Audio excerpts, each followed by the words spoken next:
fixing a Lionel HO scale FA unit, a very old unit. We'll see just now the very interesting drive in this unit, and the inscription at the bottom says the Lionel, I can't even make it out, Corporation, New York, something like made in America.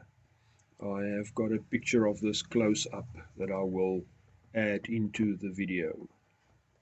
Let's see, I have connected an ammeter, and there is absolutely 2.4 current draw. That is a bit too high.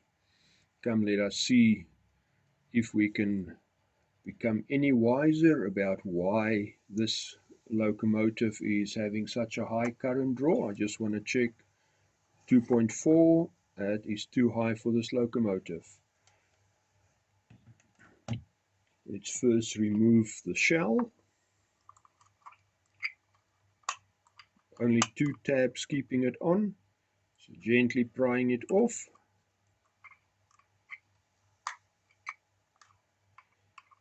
If I can find a place for the screwdriver to go in to lift the body shell. There we are. Can keep the body shell one side.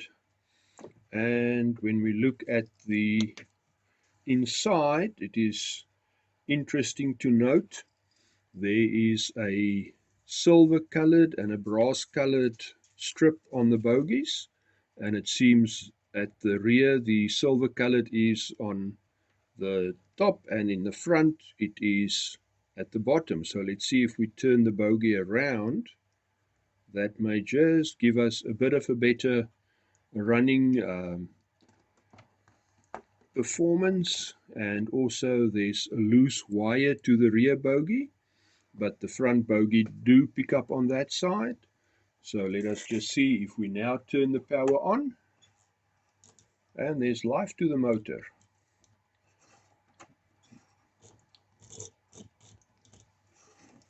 And let's see the amperage draw. I think the wheels are extremely dirty, and the amperage is now at 0.7, less than an amp. But okay, we shall have to clean up and make sure that everything is working nicely, and solder this wire back onto its place at the bottom there. And there you can see the very interesting drive system. I know there were some rubber band drives. This actually uses a spring to drive it. I will also put a close-up picture of the spring drive system. And then at the bottom it's got helical cut gears. Those we will also clean and give a bit of grease. So very interesting locomotive. Even the coupler has got a pin that you can uncouple it by hand from the side of the locomotive. The front one unfortunately has broken. I'll see if I can replace that with a normal horn hook coupler. But let us start by cleaning up the locomotive wheels, and then once we have the bogies out, we can also solder that wire onto the rear bogie.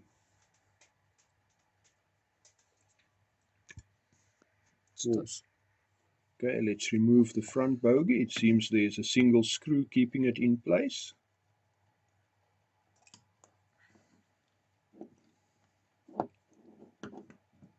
And then let us clean those wheels without losing the screw.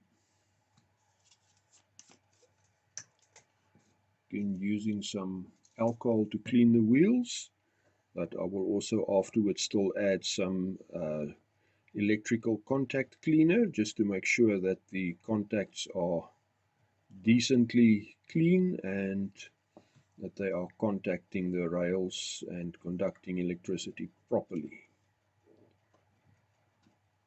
The wheels for a loco of this age does not seem to be extremely dirty, and either it was well maintained or it did not run a lot. And then this area also needs to be cleaned up because it conducts electricity through the frame, the chassis, and that can sometimes be a big hassle when the contact areas are dirty.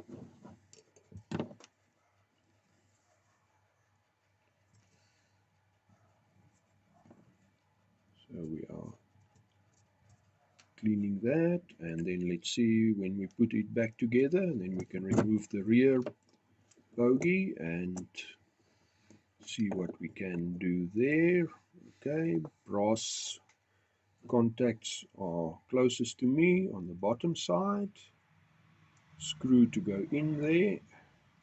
But I think before that, let me get the contact cleaner. Adding a drop of contact cleaner. My contact cleaner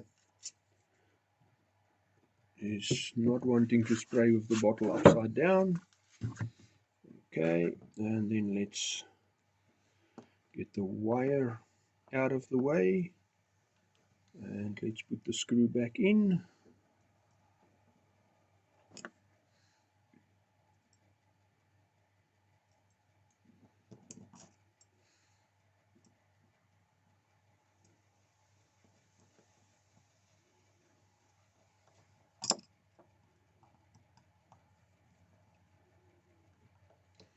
Right, and the bogie swings freely.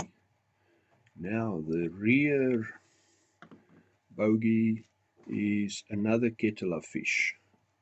Seems to get in there. We need to undo the spring.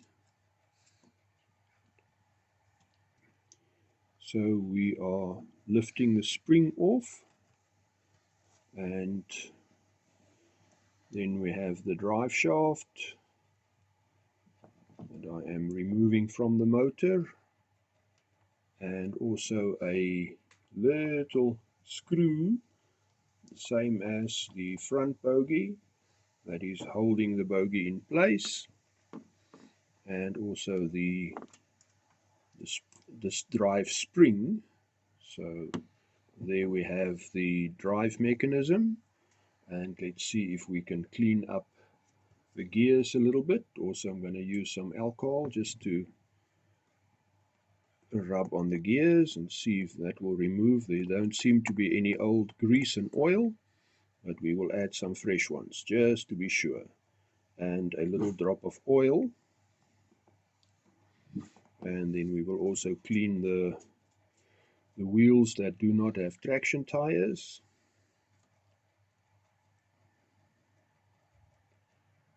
Turn the gears a little bit to get the wheels and also the contact area.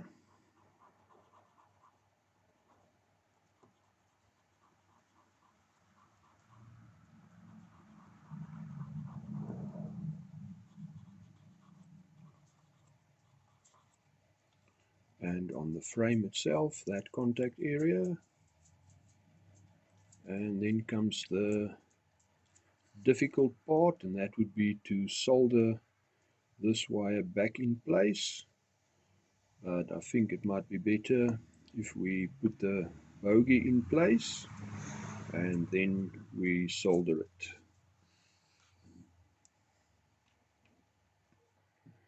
Adding some contact cleaner and some contact cleaner to the contact surfaces, and then we are putting the bogie back in the locomotive, and we are putting the screw back in. This may need a bit of assistance since the spring is in the way.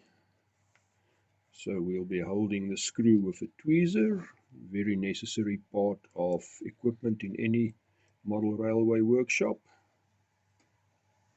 Try one, let's try again, try two.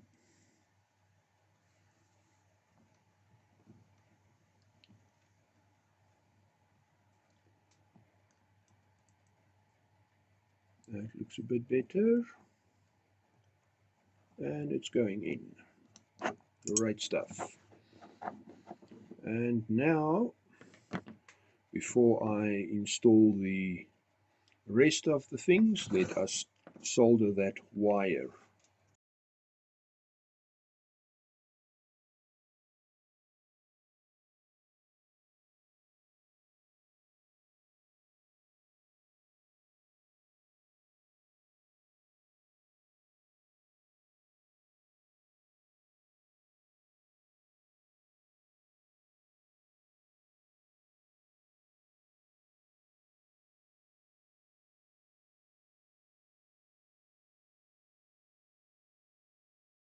Right on.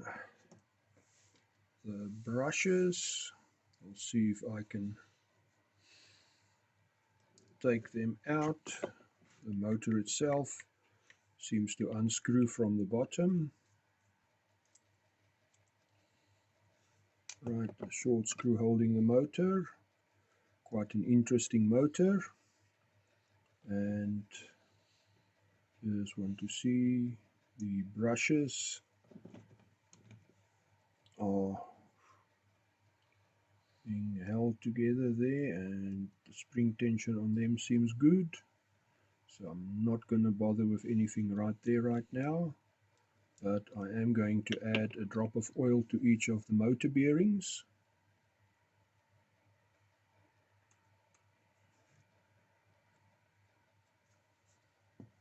That will hopefully, it's already feeling a lot freer. 3-pole motor in there. And let's see if we can reinstall the motor and put the screw back.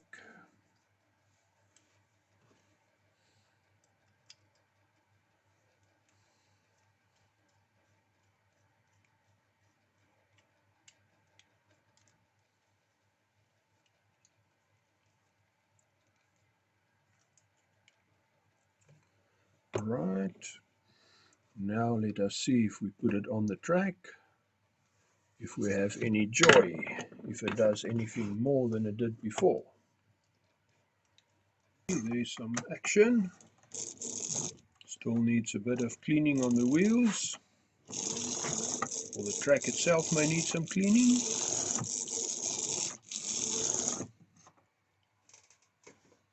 But there is definite movement. We've also added a light, and it's still a little bit erratic, but it's at least moving.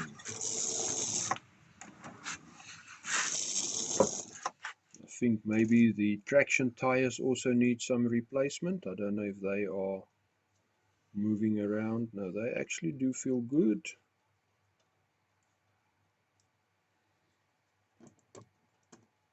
But I think it is just the spring that stretches and then contracts, making it a little bit awkward in starting.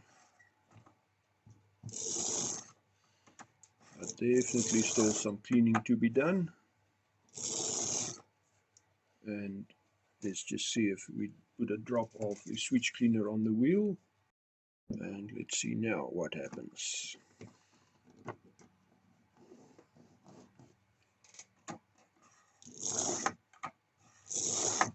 Oh, that makes a world of difference.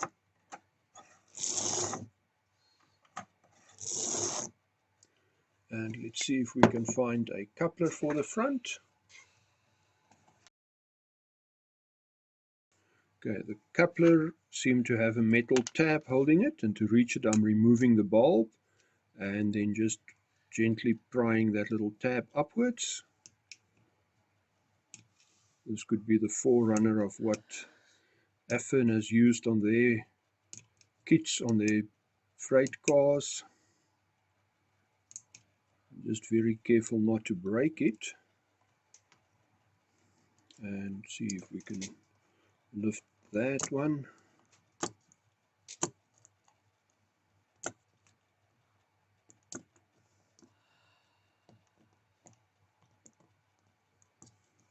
Okay, it seems that tabs needs to be pulled sideways or pried sideways.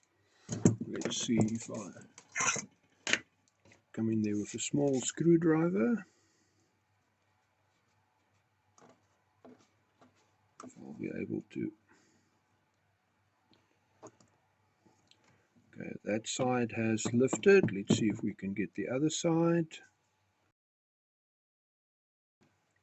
See if I try another screwdriver. There we are. The tab is out.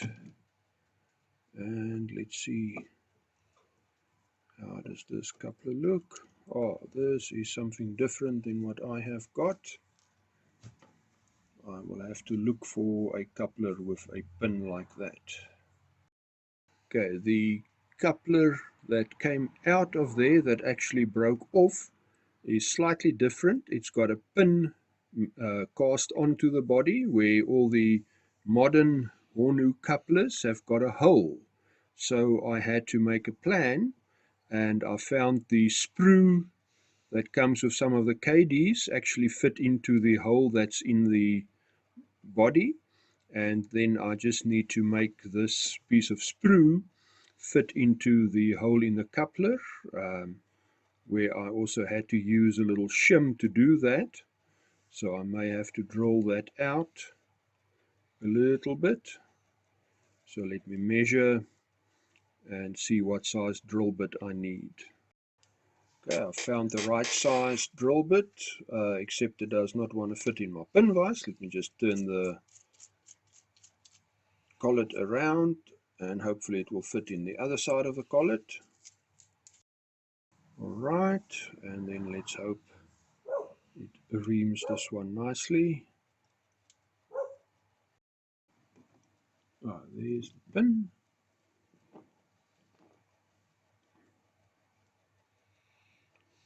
Still a bit tight. So just to get that little pin nice and smooth, I'm running it against the file in my drill just to make sure it's nice and round and that it's fitting nicely. Let's see if I now put the little spacer over it. Yeah, that fits very nicely. Okay, you can stop. Okay, and so we've inserted the pin and the spacer, and then in goes the HO coupler. And then we just have to cut that little piece of pin off to make it sit nice and flush. That will cut very nicely. Alright, and then we need to put the coupler pockets cover back, which can be a daunting task since this is not a very springy metal, but like a plate metal that was formed. Just see if I press it. Ah, there's something starting to clip. And let me find a pair of long nose pliers and see if I can actually move this coupler pocket back a little bit. Ah, there we are, not the pocket but the cover.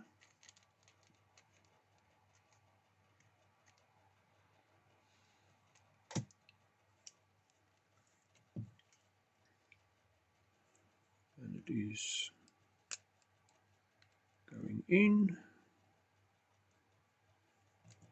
I just need to now clamp it a bit better.